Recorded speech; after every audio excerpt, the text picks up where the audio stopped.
Hey everyone, welcome to this week's episode of SDRescue. Today I am not joined by my wonderful co-host Grayson Fulbright. He's out on personal matters. So we have the one and only AJ Alonso from Demand Drive, Director of Marketing, joining us on our show today. AJ, Hello. Welcome to the show. Austin, it's an absolute pleasure to be here as someone who has worked in the background of this show, all 30 somewhat odd episodes. 32. This is episode 32 episodes. Today. Jeez. I know I've got big shoes to fill with Grayson, mostly because A, he's done it 31 times, and B, I'm not a copywriting expert. So we'll see how this goes, but I'm excited to be here. Yeah, so today we're going to be looking at another follow-up email. We're following up on my follow-up reviews. And today, so I want to address a couple of really common practices that are very much exacerbated in this email. Most follow-up emails aren't this poor quality, but the root cause of all of the not good things in this email are, in fact, probably in some of your follow-up emails right now. And I want to give SDRs a couple of ways you can get around that in the rewrite. So let's see. I will jump in and read the email here. Yeah, the original email here.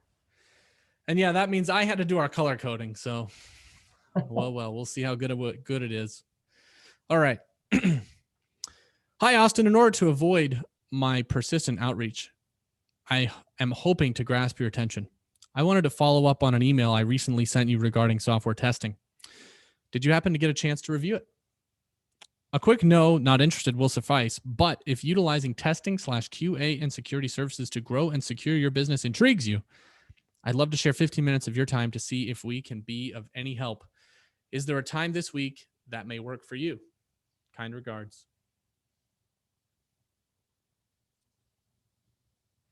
Here we go. It's a pretty monotone color code we got going on here. Lots of orange in this one. Oh, yeah. I think if you're okay with me giving some initial thoughts. Yeah, I was going to toss it over to you and say, hey, AJ, give her a shot. Well, the first thing that I noticed with this email, and it's something that I preach to, and I've been doing this thing where I've been responding to people who send me cold emails. I'm trying to pay it forward a little bit and get any SDR who sends me a message to give them some feedback, sort of in the vein of this show. And one of the most common pieces of feedback that I've been giving is for you to write like you speak. And I think this email is a great example of why that's important. When you're sending a follow-up email and you haven't had a response yet, the last thing that I'm looking for personally is for someone to sort of up the professionalism to a point where I know that's not who they are as a person. It comes off very fake, inauthentic. The whole idea that like you're supposed to sort of stroke the ego of the person that you're reaching out to. It's when it's fake, it's really visible. And I think in this specific email, this person is talking in a way that like I don't think anyone in their right mind would normally talk to another human being. In order to avoid my persistent outreach, like I wouldn't say that. A lot of language also around, they're not like, I don't know what the right word is for it, solid, like oomph words, like hoping, in order to avoid, they're not very confident in the way that they're speaking. So that was the first thing that I noticed with this email is like you're sending a follow-up email to someone, you're trying to get time in their calendar, you're trying to determine whether or not they'd even be a fit or you can pique their interest with your solution or service. I think one of the last things you want to do is come off as meek and sort of like hoping that you can get time in their calendar and speaking as if you're not yourself. That was just the first thing that I noticed with this email when we took a look at it. Yeah, begging gets you nowhere. I mean, I guess it's somewhere. Well, I guess. Yeah, not where you want to go. Gets you somewhere, but not to. Yeah, it's not getting a meeting. I mean, maybe it'll get you a mercy meeting here and there. It won't be with ideal customers. At least in my mind. Another big thing is I'm hoping to grasp your attention. If you're hoping to grasp my attention and you're stating it, you're not getting my attention. Yeah. Just you're not. Like you have to do something that merits attention. But I mean, the biggest thing is that this email is written all for the seller. But you know, this is the third email. It's not that long in the sequence, right? This is a very short sequence. It clues you into a little bit about how their lead generation kind of goes, right? They're like, okay, by the third email, you're sending kind of a breakup almost. Then they're fishing for some really, I mean, this fruit is practically on the ground with how low it's hanging. It's probably rotted at this point too. Yes, bruised, worms in it. But you know, look, there's not a whole lot to this email, but I want to, this is probably the most exacerbated like flaw I see in a lot of follow-ups, right? Is it's, I've emailed you, like I've emailed you a lot of times. You either say it or you imply it or you think it. So that's in your head as a rep. Stop doing that. If you think that, then you've screwed up your whole sequence, in my opinion, because you know you've sent pestering, nagging emails instead of value add conversation starters. 100%. That's the first thing. So that's the first thing you're doing wrong. And this is just, there's not a clearer way of showing it in front of you than someone who actually just writes it in text. Hey, in order to avoid emailing you too much, like I know I'm doing, I'm hoping I can get your attention by writing that I hope I can get your attention. Yeah. It's almost like a threat at this point where it's like, listen, I know I've emailed you a lot. I'm going to keep emailing you, but if you answer me, maybe that stops. And that's, I don't know, holding your prospect hostage, never a great sign. Rule number 2 about follow-up, never say you're doing it. This goes with grasping your attention. If you have to write that you're doing it, then you're not doing it. Doing something means that you're doing it, not that you're writing it. There are very few, you know, like this is textual onomatopoeia, right? Like do not do that. If you think you're if you don't say you're doing something, just do the thing. Just get their attention. I hope I have your attention. No, get their attention. I hope I'm following up. No, follow up in a value-added way. You don't have to tell me you're following up. You sent me an email sequentially. In thread replied most of the time. Right. So don't ask if I've had a chance to review it. That's another one. Yeah. I like that. People are doing that. Hey, did you see my last email? Or they're agogiing you. Don't agogi unless you really, unless that email is good. We've talked about that before. If you wrote a really good email that you think should land, like there's something really relevant, something very contextual to that person that's, you know, that deserves them getting a second look at it, then you agogi it. You know, hey, just moving this top of your inbox, or hey, wanted to make sure you didn't miss this, or hey, did you see this? Don't do that unless it's good, because you're just going to remind me about what a terrible attempt you've made beforehand. Yeah, if it's that one-to-one personalized, like I made this email for you and only for you, and I need you to know that I put in the time and effort to do the research and get this in front of you, by all means. There's some really cool ways of people doing that with like video and GIFs of like pointing up and being like, this message was really good. You should read it. Not just, did you happen to get a chance? But you know, like you said, if it's just a cadence where you lumped 200 people into it and there's no rhyme or reason as to why, other than their ICP fits yours, probably not a great look. Another one I don't like, and if Grayson was here, he might disagree with me, because I think there is a time and a place for it when it's written properly and you have a sequence and you're really far along, but giving the prospect the opt-out. Like, you don't have to tell me that I can tell you no, not interested. I'm always going to do that. I know. I always, like, that's my ban hammer, dude. Like, I know I can swing that. I know I can axe you whenever I want on demand. I don't do it because I want to see all of the other emails in the sequence so I can put them on this show. You might be a different breed, yeah. The other thing is I try to get somebody's whole sequence so I can see what they're, you know, see if it's good, see what they're doing well. But anyway, so I'm a hard person to get a reply out of just for that, because I'm watching your email sequence. But then, you know, a lot of it, so the first half to 3/4 of, you know, 2/3 of this email is all seller oriented, them describing what they're doing, etc. The only green, and this is where I had to like give them something. It was like this future. I couldn't really find a category for this color, but I was like, okay, future state, where I'm utilizing testing, QA, and security services to grow and secure my business. Apparently they think I own my company because they call it my business. That's quite the compliment. Maybe I just look like an owner on LinkedIn. You know, I have that I have that owner presence. Well, you've got your name is in all caps. It's very commanding. That is true. That is true. But that's the only thing there. Otherwise, they're asking for 15 minutes. You know, that is there a time this week that would work? Right. Yeah. I mean, I would classify that as, I guess, future state based on the color coding system that we have. The idea that they're trying to get you to envision a world in which you're utilizing their services to secure your business.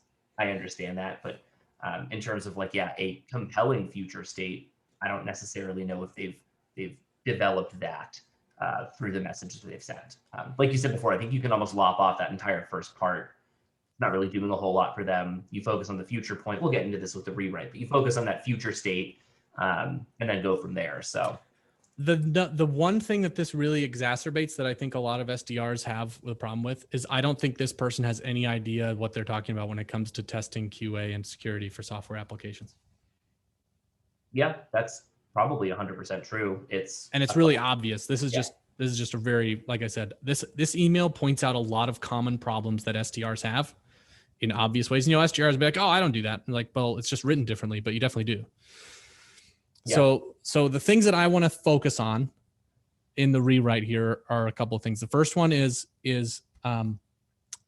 not to write with the intent of nagging, right? That, you know, follow-up is achieved through different means other than just writing different emails of, for example, you know, a big one is that I get, or people I've had demos with that we went to no decision or we decided not to go with them. And, you know, they're like, oh, it's been a year. Has anything changed? You know, you have, AJ, you have an experience with that, don't you? Yeah, I was going to save it for the rewrite, but I'll happily. Okay, yeah, well, let's save it then. We'll save your story. Cool. Let's go to the rewrite now. Sure. I think now's a good time to transition because unless you have something to add to this part of the conversation. No, you mentioned that you wanted to. You just said a couple of things that you wanted to focus on. You mentioned one. So. Oh yeah, all right, sorry. So yeah, first one is the nagging thing. Yep. It bothers me in real life. It bothers me in business. Saying things that instead of doing things, saying things you're doing instead of just doing them. And the other thing is you don't sound like you know what you're talking about. Yep. Those are my three. Like you've got to address all three of those in some way because you can't,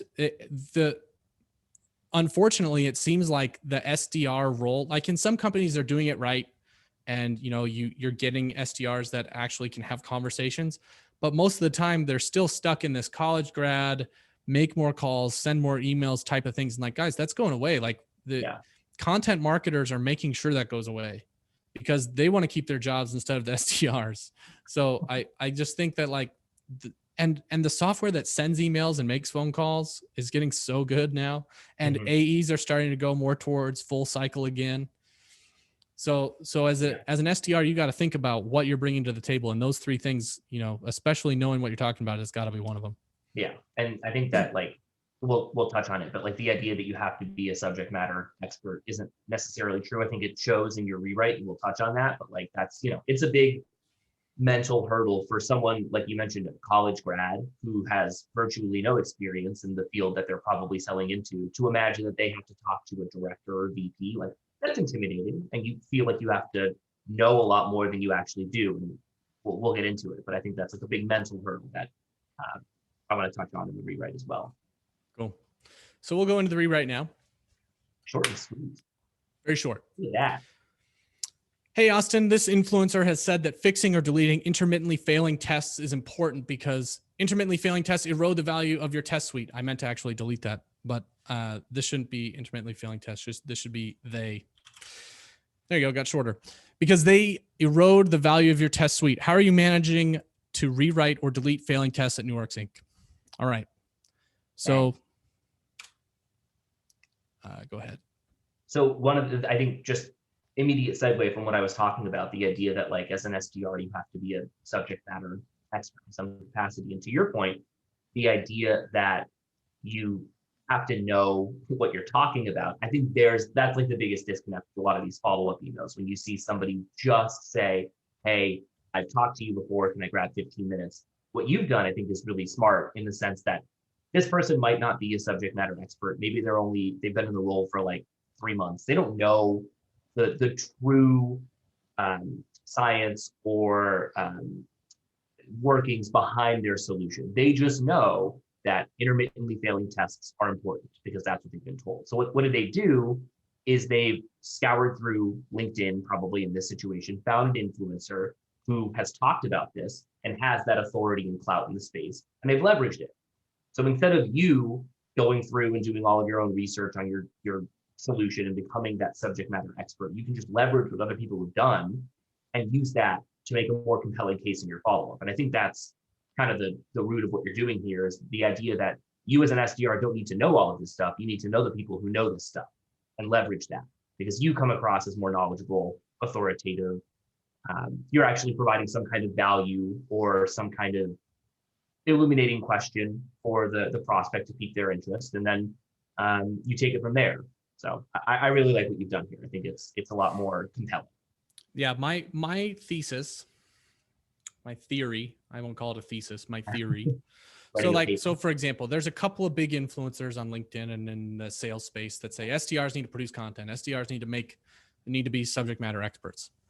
Well, they keep telling SDRs that, and the sales management, they don't tell it to sales managers or sales management. Maybe they do, but it's not something that's happening overnight. That's not the case. SDRs just don't have the air cover from management to do that, to produce content. If you told an SDR manager and a director of sales and a VP of sales, hey, we're going to cut the call volume and probably not emails, because you can still put that into your sales engagement. We're going to cut your call volume in half, and that time is going to be spent making posts on LinkedIn. Probably, I mean, 9 out of 10 or 7 out of 10 at least would have a fit. Somebody would be losing their job. So because of that, my theory is, so the first stage, this is the bottom tier, but the first stage is find influencers that the prospect has interacted with and use the stuff that those people interact. But I'm trying to assume worst case scenario, this person isn't active on LinkedIn, or you can't see them, or you don't know who they are, blah, blah, blah, whatever. So use that first. If you can see, I would start the email, hey, I saw you followed Josh Braun, or I don't know an automated software QA testing influencer, so I don't know, but like Josh Braun's a sales guy. Like, hey, saw you commented on Josh Braun's post about this, and Josh has that thesis about X, and that's why you should, do this. What are you doing to manage that at Newark or whatever, right? Like, that's the formula. Take something somebody else that is an expert has said and have a conversation about it. Like that, and that's the thing, is there can only be so many experts. Everybody can't position themselves as an expert because there's only so much expertise, right? Like you've only ever, and no one's going to think you're an expert if you're an SDR. Otherwise you'd have a different job. I'm sorry. Until SDRs make 120, 150K a year and just produce content and have meaningful conversations in industry events like I would like them to have, it's just not going to happen until the compensation, like everyone knows what SDRs make. I mean, not everybody, but they know you're a junior employee. And yeah, like if you were an expert, you'd be paid expert money. Yeah, that's an immediate indicator that you're not an expert. Yeah, you have an expert title like that. And that's why your CEO can get meaningful meetings, probably because he started the company because he's an expert in what the company does. Or he's an expert CEO, which means, it could be other things. But anyway, but you have to leverage either people they interact with first, or just people that produce content or have or say things that support your product's thesis, especially in SaaS, right? This is especially applicable in SaaS or services, right? You would want to, a good example is Demand Drive, and how like you guys have David Delaney on there a lot. That guy knows what he's talking about when it comes to sales development. Yeah. And you all are practitioners of a lot of the things that he talks about, and he's a practitioner of a lot of things you all talk about. So I think, that's a good mutual relationship there where you've found expertise. And I mean, and Lindsay's really smart and good at SDR stuff too. I'm not discounting her, but I'm saying like, that's another person, right? You're adding social credibility. Yeah, for sure. And I think that like this kind of leads into the example that I wanted to talk about, where there's that mental hurdle that SDRs feel like they don't have that expertise. Like you can build credibility, you can build authority, you can't build expertise in the SDR role, to your point. So finding other people who have that expertise and leveraging that is what you have to do.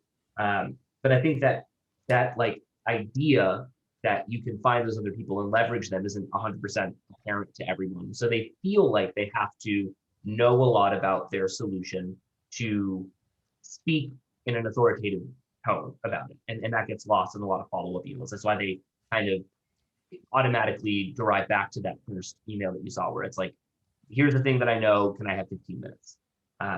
Somebody that I had been connected with on LinkedIn for a while, actually, I was being prospected by an organization. It was like a post-conference follow-up, and they had sent me a gift, which was great, as like a thanks for coming to the conference. Can we grab a meeting? I took a meeting with them. Wasn't a fit, unfortunately. But I had a follow-up from a different SDR, the same company. So the first person who reached out to me wasn't the person who was following up. They have since sent about 2 or 3 follow-up emails in the same vein as that first message, where it's not really adding any value every time they reach out. They're just asking if anything's changed. And I think that the idea of being able to ask somebody if anything's changed is way easier to default to than having to add value each time you reach out to somebody. You feel like you have to be an expert to add value. In reality, you don't with this situation here. So the kicker is that I looked at this person on LinkedIn and I see that she's like actually participating in posts and commenting on other people's statuses and stuff. I'm like generally pretty active on LinkedIn. So I know she can do this, but she hasn't put 2 and 2 together. Like you can do what you're doing on LinkedIn, adding value in a post, sharing your opinion, and then transposing that into an email. I think that's like the step that a lot of people are missing in their follow-ups. Yeah, and I mean, here's the thing, is the reason, another thing people might say is, Austin, this doesn't sound like a follow-up email. Exactly. This is a third or fourth email, right? You're trying to start a conversation. So, I mean, I would spend a couple emails on one angle and then try to have a conversation about something different. And that's all you're trying to do in the email, in my opinion, is to get a conversation started in around a subject that you can discuss and relates to your product or service. And that's what it comes down to is, you know, like you said, that person was commenting, liking on other posts, but meanwhile said nothing. Like, I mean, hey, has anything changed? Just like, what am I, your status errand boy? Like, dude, I'm not here to update your CRM. You should ask questions about things that may have changed. Right. Yeah. So and I think you touched on it in past episodes, like the idea that, you know, if you're reaching out to someone, you have about like 3 value prompts that really encompass what you're trying to accomplish when you're reaching out to someone. If you don't toss all 3 into one email, you break it up and you extend your cadence. And I think that to your point there, those 3 value prompts are also 3 separate emails talking about something that should add value to this prospect. And it's just A, B, or C, like you're trying to figure out which one resonates with them the most. So if you think that, I don't know, it's A, and you send an email about A, add some value, no response. You go, okay, maybe they care more about B. Send an email about B, add value, no response. Maybe it's C. And at that point, then it's like, okay, maybe this person isn't a great fit. But you sent 3 separate emails adding value 3 separate times, not one core email with 2 follow-ups. That's a huge difference in cadence structure. Yeah, I think, you know, and another thing is that, like, I always want to leave the conversation open, right, in the email sequence. So, like, for example, and I think Beck Holland's great. I'm not going to talk bad about her, but when she was at Chorus, this template has survived a long time. I think it's about a year or 2 old now. I'm sure she's moved on, but, you know, 24 months ago, one of her templates was like, hey, I felt really conflicted about the email I sent you, but I wanted to give it another shot, or wanted your permission to give it another shot. And the reason I don't like that style of email is because I don't ever feel conflicted about an email I sent. If I feel conflicted about an email I'm about to send, I don't send it. Don't send it. And I always leave it open. All I'm trying to do is have a conversation with you about a topic or so. And look, and if somebody doesn't want to reply over email at that point, fine. And then I go and find other avenues to have conversations. That's where LinkedIn comes in. That's where Reddit comes in. That's where, like, I'm all over. I sell cybersecurity stuff, right? I'm all over our cybersecurity on my Doxed account, on my Austin Fuller account. I am because that's where my people are. And look, and we only sell into a couple of industries. So most of the people on there aren't even in the industries I'm in, but I'm not going to know what I pick up on what I can say and talk about by engaging with the communities. People want to talk to people in a community. and that are in the same community as they're in. So that's important. Is you don't have to be an expert. You just have to be able to discuss things like I keep saying a peer, but that's too high. Like someone else, like I mean, you're not a friend. I'm trying to come up with a good word. I think it's the perfect word for it. Yeah, the perfect word, because without insinuating that you have to make this jump, you as a junior employee, like, do you think for what, like it could even be as as like an apprentice, right? There are junior level cybersecurity employees in companies, cybersecurity analysts, network analysts, right? The VPs of IT and CISOs, they help mentor and nurture and develop those people. You can sound like one of those people, and people think you have to be this expert or whatever to do it, and you just don't. Like, you want to engage in good conversation, and you want to invite new thoughts. You want to invite people to rethink, because guess what? You're not going to be able to sell them much of anything. You're not going to be, if you think as an SDR, you're going to be able to push some CISO into thinking and doing something differently than he's done for 30 years in enterprise architecture, enterprise security architecture, then you're wrong. Then your sales management have lied to you. I'm sorry. They are not telling the truth. You have the greatest product in the world, and we don't know it, but that's probably not the truth. Well, yeah, I mean, it's not even the product. Like the CISO would have to buy something. People convince themselves why they want to buy it, right? I mean, you just help invite and guide that process. You know, that Keenan talks about this in gap selling. There's a couple of other ones where essentially the thesis is like, you're a business therapist. You're trying to guide someone to rethink things for themselves and arrive at a new conclusion themselves. Because the best salesman in the room is the prospect. I only believe my own thoughts. Right. That's the number one most credible person in the room to myself is me. And so that's how I view it. And that's why prospecting, I do prospecting is very open-ended, very conversational, because I know that if I can get talking to people, I can get them thinking about stuff, and I can read and figure out if how far away they are from reconsidering the status quo. Cause that's where we lose deals the most is, we're going to stay the same. Yeah. That's most of the market isn't buying, right? So that means everyone's buying the status quo most of the time. You've got, what is it, like, I forget what the number is, percentage. 3% on average is the Direct Marketing Association stat, right? So 97% of the time, the status quo has closed won. Yes. So if you're fighting that, you're fighting a losing battle most of the time. So I do think that, the point that you brought up of like, the idea that you have to be, the expert. I think that's the big theme for this episode. You don't have to be expert. We build communities, not just on Reddit, but like look at the SD Revolution community, look at Web Genius, Sales Hacker. Like those communities are dedicated to helping junior level people like an SDR learn through conversation from experts on how to better position themselves, their product, whatever it might be. Like you don't have to spend hours and hours doing research on your own product and becoming an expert or an engineer to get your point across. Like leverage what exists out there already. There's plenty. This is a great time to be an SDR. There's unbelievable amounts of resources out there. I started as a rep 8 years ago. It wasn't even close to the same then. That's not that long ago, realistically. Like 8 years, that's a blink of an eye for some people. Yeah, I mean, for me, when I joined, the training was 3 days. 2 of those days are calling and emailing. So you get 1 day looking at a PowerPoint of, what the slide deck is, who the competitors are, and you get handed the script and you said, all right, here's your email templates, here's your script, go. Good luck. That was it. And hopefully you could figure it out. And for me, that just meant, look, I sucked at it. So that just meant I had to do double to triple what everyone else did. And I learned faster. And that unfortunately, that recipe doesn't work very well anymore. Yeah. And the email that we saw at the beginning of this, I think is just like a bygone product of that era where that. I should say, fortunately, that recipe doesn't work anymore. Yeah. I shouldn't say unfortunately. Yeah. I don't want that. I don't want emails like that getting into my inbox all the time. I want some value, man. I want to see people. I got a side note. I know we're getting low on time. I got an amazing email the other day. Someone who dug up a conversation that I had with Sales Hacker about how I use D&D in my prospecting when I was an SDR, themed the entire email around my current D&D character. It was fantastic. I was like, your current D&D character? Yeah, it's on my Okay, because LinkedIn profile. you went through your character in the sales hacker presentation. Yeah, and it's on my cool. LinkedIn profile in my summary if anyone wants to take a look. Eichel Jorgen, he's a killer. That's awesome. But like they themed the entire email around that, tied it back to their product. I was like, this is what I'm looking for. It's a little extra work, but it goes a long way. That's one of the only meetings I've taken this year. I know we're at the top of the hour here, and I'll say one thing on that.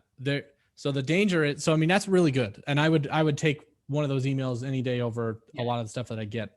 I think the next level we get is like, and they themed around the product, is if you can get D&D characters and, you know, conversations around the industry. Like, yeah, you opened it for the D&D character, right? But was there actual like value or insight relative to the market? 100%. Okay, That's well, cool. Then that's what I want. Yeah, you've got to tie it back into the value that your product. We should have that email on the show. I'll bring it. Yeah, next week we'll take a look at a great email. We won't need to really do a lot of rescuing, but we'll break it down. Well, I mean, I think we should, and maybe we can rewrite it with a different style and show different, because not everyone has D&D characters on their email, on their profiles. Yeah, everyone's got a passion. Just tap into it. Yeah, I think that would be a really good thing to look at. So, all right, you heard it here, folks. Next week, I mean, maybe we'll have you as a third head. I don't know, with Grayson, but so now we're at the top of the hour here. We have to wrap up. Please follow. So smash the like button, subscribe on YouTube. If you're watching this post recording, I mean, obliterate the like button. If you have like blow through your monitor, I'm not responsible for any broken monitors. Please don't do that. But like, subscribe. We have a lot of great stuff. Go to SDRevolution.com. We are going to be having some incredible guests coming on the show up here this month, right? If I believe AJ, I think would know better. Towards the end of this month.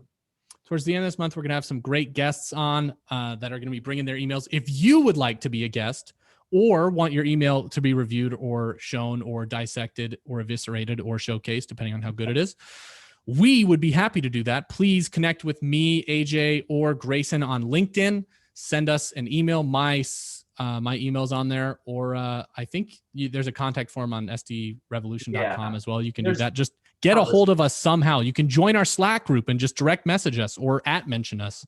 We're really easy to get in touch with. I put my cell phone in Zoom info. There's no excuses. Call that man. I have so many meetings and things that I don't even get to answer my phone that much. But yes, please give me. It'll transcribe your voicemail, so make it good.